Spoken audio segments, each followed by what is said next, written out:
দিবস ঘোষণা 25শে ফেব্রুয়ারি কি সরকারি ছুটি? শেখ হাসিনাকে 31 বার ফাঁসি দিতে হবে বলছেন Bulu. No treatment no release নির্দেশনা ছিল শেখ হাসিনার। এবং সর্বশেষ জানাবো, সবকিছুতে ভারতকে দোষ দিয়ে ভালো সম্পর্ক চাইতে পারে না বাংলাদেশ, বললেন ভারতের পররাষ্ট্রমন্ত্রী। শুনছিলেন সংবাদ শিরোনাম, এবারে বিস্তারিত। দিবস ঘোষণা 25শে ফেব্রুয়ারি কি সরকারি ছুটি? পিলখানা হত্যাকাণ্ডে 57 সেনা কর্মকর্তা সহ 74 জন নিহতের ঘটনায় দিনটি রাষ্ট্রীয়ভাবে পালনের সিদ্ধান্ত নিয়েছে সরকার। এরই মধ্যে 25 ফেব্রুয়ারিকে জাতীয় শহীদ সেনা দিবস ঘোষণা করে পরিপত্র জারি করা হয়েছে। দিবসটি পালনে সবাইকে অনুরোধ করেছে সরকার। পরিপত্র জারির পর থেকে আলোচনা হচ্ছে আগামী 25শে ফেব্রুয়ারিকে জাতীয় শহীদ সেনা দিবস উপলক্ষে সরকারি ছুটি থাকবে কিনা। এ নিয়ে সামাজিক যোগাযোগ মাধ্যমে অনেকে পোস্ট করেছেন, তবে পরিপত্র অনুযায়ী এদিন সরকারি ছুটি থাকবে না। দিনটি গ শ্রেণীভুক্ত দিবস হিসেবে অভিভুক্ত করার সিদ্ধান্ত হয়েছে। পরিপত্রে বলা হয়েছে, সরকার প্রতি বছর 25শে ফেব্রুয়ারি জাতীয় শহীদ সেনা দিবস হিসেবে ঘোষণা করেছে এবং তবে সরকারি ছুটি ব্যতীত জাতীয় দিবস হিসেবে পালনের জন্য গ শ্রেণীভুক্ত দিবস হিসেবে অন্তর্ভুক্তকরণের সিদ্ধান্ত গ্রহণ করেছে। এর আগে মন্ত্রিপরিষদ সচিব ডক্টর শেখ আব্দুর রশিদ সাংবাদিকদের প্রশ্নের জবাবে বলেছিলেন, 25শে ফেব্রুয়ারি জাতীয় শহীদ সেনা দিবস ঘোষণা করা হবে, তবে এদিন থাকবে না সরকারি ছুটি। 2009 সালের 25শে ফেব্রুয়ারি রাজধানীর পিলখানা হত্যাকাণ্ডে 57 সেনা কর্মকর্তা সহ 74 জন নিহত হন। শোকাবহ ও হৃদয় বিদারক দিনকে রাষ্ট্রীয়ভাবে পালনের মাধ্যমে সেনা সদস্যদের আত্মত্যাগকে জাতীয় স্বীকৃতি দেওয়া হয়। শেখ হাসিনাকে 31 বার ফাঁসি দিতে হবে বলছেন বুলু।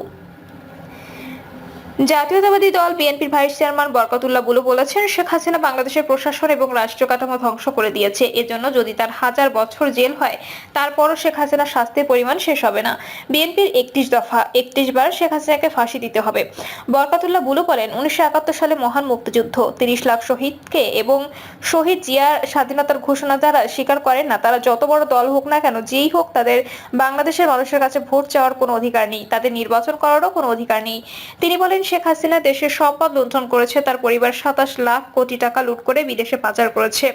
মেগা প্রজেক্টের নামে 25,000 কোটি টাকা লুটপাট করেছে, লুটপাট করে দেশের মানুষকে ফকির বানিয়েছে।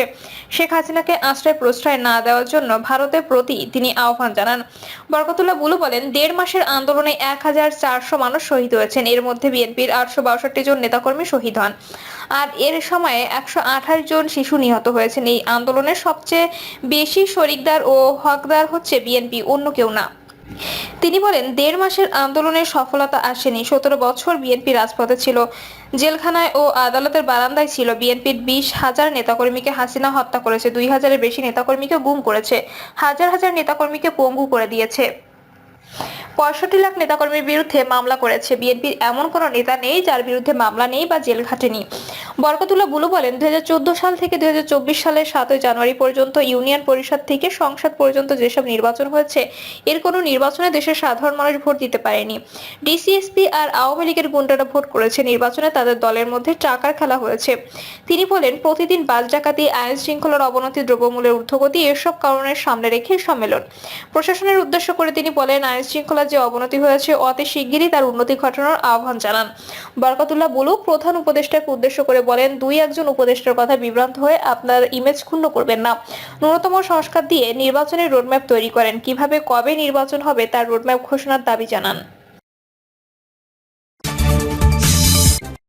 নো ট্রিটমেন্ট নো রিলিজ নির্দেশনা ছিল শেখ হাসিনার। পতনের কিছুদিন আগে রাজধানীর পঙ্গু হাসপাতালে জুলাই গণঅভ্যুত্থানে আহতদের দেখতে গিয়ে চিকিৎসক ও সংশ্লিষ্ট হাসপাতাল কর্তৃপক্ষকে নো ট্রিটমেন্ট নো রিলিজ নির্দেশনা দিয়েছিলেন সাবেক প্রধানমন্ত্রী শেখ হাসিনা, যার প্রমাণ প্রসিকিউশনের হাতে এসেছে বলে জানিয়েছেন আন্তর্জাতিক অপরাধ ট্রাইব্যুনালের চিফ প্রসিকিউটর মোহাম্মদ তাজুল ইসলাম। তিনি বলেন, আমরা রাজধানীর জাতীয় অর্থোপেডিক হাসপাতাল ও পুনর্বাসন প্রতিষ্ঠান বা পঙ্গু হাসপাতালে যখন পরিদর্শনে গিয়েছিলাম, তখন সেখানে চিকিৎসারত আহত রোগী ও তাদের স্বজনরা আমাদের জানিয়েছিলেন শেখ হাসিনা পালিয়ে যাওয়ার আগে একবার হাসপাতাল পরিদর্শন করতে গিয়েছিলেন। সেখানে গিয়ে বলেছিলেন নো ট্রিটমেন্ট নো রিলিজ, অর্থাৎ কর্তব্যরত চিকিৎসক ও হাসপাতাল কর্তৃপক্ষকে আহতদের কোনো চিকিৎসা না দিতে এবং কাউকে এখান থেকে বাইরে না যেতে দিতে নির্দেশনা দেওয়া হয়েছিল। চিফ প্রসিকিউটর বলেন, রোগীদের পাশাপাশি এই নির্দেশাবলীর কথা সেখানকার ডাক্তাররা আমাদেরকে জানিয়েছেন। এর তথ্য প্রমাণাদি আমাদের হাতে আছে, আমরা সেটাই আজ আদালতকে জানিয়েছি। এ সময় সাংবাদিকদের এক প্রশ্নের জবাবে তিনি বলেন, জুলাই আগস্ট গণঅভ্যুত্থান চলাকালে আমাদের সে সকল সন্তানরা শহীদ হয়েছেন, তাদের মৃতদেহ প্রশাসনের নির্দেশে সুরতহাল করতে দেয়া হয়নি। কাউকে ডেথ সার্টিফিকেটও দেওয়া হয়নি। এমনকি গুলিবিদ্ধ অবস্থায় হাসপাতালে যাওয়ার পর যারা সেখানে শহীদ হয়েছেন তাদের ডেথ সার্টিফিকেট গুলিতে মারা গেছে এই কথাটিও লিখতে দেওয়া হয়নি।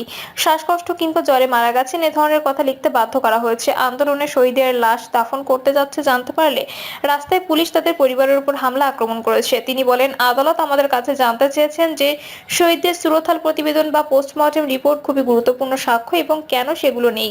আমরা আদালতকে জানিয়েছি যে সেই মুহূর্তে মানবতা বিরোধী অপরাধের মাত্রা এতটাই ভয়াবহ ছিল যে দ্রুত শহীদদের লাশ দাফন করতে বাধ্য করা হয়েছে, তাই এই কারণে তাদের কোনো পোস্টমর্টেম রিপোর্ট দেওয়া হয়নি। ঘটনাটি কোনো স্বাভাবিক বিষয় নয় এবং তা মানবতা বিরোধী অপরাধের একটি জাজল্যমান প্রমাণ। এটি প্রমাণ করে কি ধরনের নিষ্ঠুরতার সাথে জুলাই আগস্টের হত্যাকাণ্ডগুলো চালানো হয়েছিল। সাবেক প্রধানমন্ত্রী শেখ হাসিনার এমন নির্মমতার প্রমাণসমূহ যথাযথ প্রক্রিয়া অনুসরণ করে যাচাই বাছাই ও ফরেনসিক করার পর গণহত্যা ও মানবতা বিরোধী মামলার প্রমাণের সাথে সম্পৃক্ত করে আদালতের কাছে হস্তান্তর করা হবে বলে জানান তিনি। সবকিছুতে ভারতকে দোষ দিয়ে ভালো সম্পর্ক চাইতে পারে না বাংলাদেশ, বললেন ভারতের পররাষ্ট্রমন্ত্রী। সবকিছুতে ভারতকে দোষারোপ করে বাংলাদেশ ভারতের কাছ থেকে ভালো সম্পর্ক প্রত্যাশা করতে পারে না বলে মন্তব্য করেছেন ভারতের পররাষ্ট্রমন্ত্রী এস জয়শঙ্কর। এছাড়া সংখ্যালঘুদের উপর হামলার কারণে বাংলাদেশ নিয়ে ভারতের চিন্তার প্রভাব পড়ছে বলেও জানান তিনি। যদিও স্বৈরাচার প্রধানমন্ত্রী শেখ হাসিনার পতনের পর ধর্মীয় কারণে বাংলাদেশের সংখ্যালঘুদের উপর নির্যাতনের কোনো ঘটনা ঘটেনি। গতকাল দিল্লি বিশ্ববিদ্যালয়ের সাহিত্য উৎসবের অনুষ্ঠানে বাংলাদেশ নিয়ে কথা বলেন জয়শঙ্কর। তিনি বলেন, বাংলাদেশ সঙ্গে দ্বন্দ্ব নিয়ে দুটি বিষয় রয়েছে, সংখ্যালঘুদের উপর নির্যাতন বেড়ে যাওয়া। অবশ্যই এটি এমন একটি বিষয় যা বাংলাদেশের ক্ষেত্রে আমাদের চিন্তা নিয়ে প্রভাব ফেলছে, এটি নিয়ে আমাদের কথা বলতে হবে, আমরা কথা বলেছিও। তিনি আরো বলেন, দ্বিতীয়টি হলো তাদের নিজস্ব রাজনীতি আছে, কিন্তু দিন শেষে আমরা প্রতিবেশী। বাংলাদেশকে ঠিক করতে হবে তারা আমাদের সঙ্গে কি ধরনের সম্পর্ক চায়। যদি অন্তর্বর্তী সরকারের কেউ প্রতিদিন ভারতকে সবকিছুর জন্য দায়ী করে, প্রতিবেদনে দেখবেন কিছু বিষয় আমাদের দোষারোপ করা হয়েছে যা হাস্যকর। আপনি এক হাতে বলতে পারেন না আমি আপনার সাথে এখন ভালো সম্পর্ক চাই, কিন্তু প্রতিদিন সকালে উঠে যা কিছু ভুল হবে তার জন্য আমাকে দায়ী করবেন। এটি একটি সিদ্ধান্ত যা তাদের নিতে হবে, যোগ করেন জয়শঙ্কর। বাংলাদেশকে ভারতের চিন্তাভাবনা স্পষ্ট করে জানানো হয়েছে উল্লেখ করে জয়শঙ্কর বলেন, আমরা চাই সবকিছু শান্ত হোক এবং সাধারণ দ্বিপাক্ষিক সম্পর্ক আবারও শুরু হোক, কিন্তু অব্যাহতভাবে শত্রুতাপূর্ণ বার্তা দিয়ে আমরা অখুশি। গত বছরের 5ই আগস্ট গণঅভ্যুত্থানের মুখে শেখ হাসিনা পালিয়ে ভারতের নয়াদিল্লিতে আশ্রয় নেন। এরপর থেকেই ভারত অভিযোগ করছে বাংলাদেশ সংখ্যালঘুরা ব্যাপক নির্যাতনের শিকার হচ্ছে, কিন্তু বাস্তবে এর কোনো মিল নেই, যা জাতিসংঘ সহ বিভিন্ন সংস্থা নিশ্চিত করেছে। পালিয়ে থেকেও দিল্লির কোনো এক অজ্ঞাত স্থান থেকে আওয়ামী লীগের নেতাকর্মীদের সঙ্গে কথা বলছেন শেখ হাসিনা, যা দলটি সামাজিক মাধ্যমে প্রকাশ করছে। হাসিনার এসব বক্তব্য ভালোভাবে নিচ্ছেন না সাধারণ মানুষ, এ কারণে তাকে চুপ রাখতে ভারতকে বার্তা দিয়েছে অন্তর্বর্তী সরকার। প্রিয় দর্শক, এই ছিল এখনকার সর্বশেষ সংবাদ। আপডেট সব সংবাদ পেতে চ্যানেলটি সাবস্ক্রাইব করে বেল আইকনটি ক্লিক করে রাখুন।